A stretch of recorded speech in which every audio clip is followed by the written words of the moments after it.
Let's talk about the review options settings inside quiz settings. The review options section of the quiz settings controls things like what students can see and when students can see it. And generally speaking, there are 8 different things that students can see at different points of an exam's life cycle. And those 8 items are the attempt itself, whether or not the student's response was correct, the maximum number of points they could earn on a specific question or the exam itself, the number of points they actually earned, specific and general feedback, the correct answer, and overall feedback for exam performance. Before we talk about the stages in the life cycle of a quiz, let's talk briefly about what these feedback settings mean. Overall feedback refers to the student's overall quiz performance feedback, which you optionally and manually add in the quiz settings.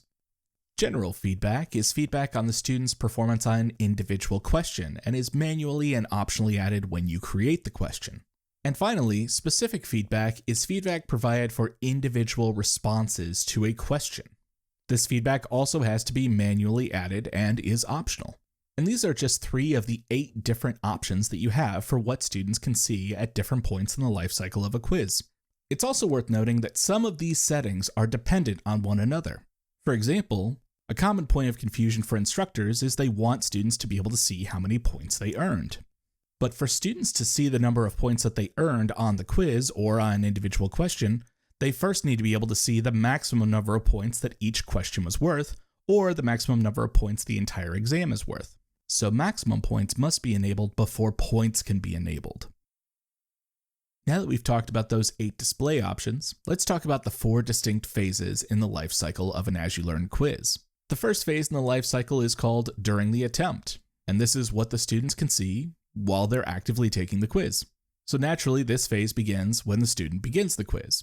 Though this is not universally true, most instructors enable the attempt, which is enabled by default. The students have to be able to see the attempt to, attempt the exam. But most instructors also enable maximum points so the students can see how many points each question is worth. So during the attempt begins once the student begins their quiz attempt.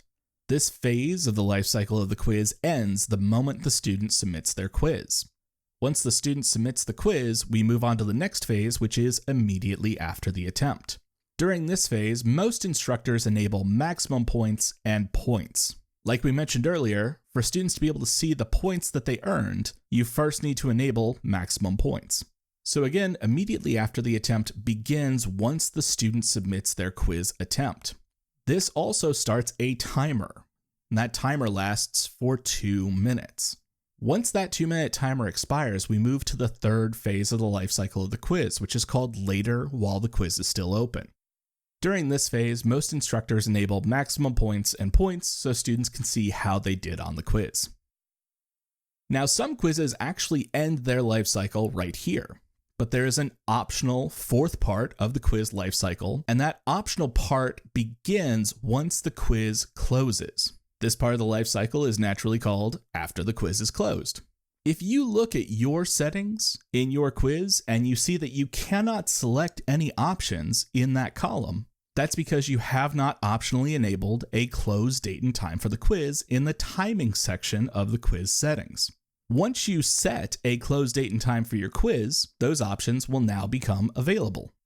And though it's certainly up to you in terms of what you want students to be able to see, at the very least, we strongly recommend always checking maximum points and points in this particular part of the quiz lifecycle.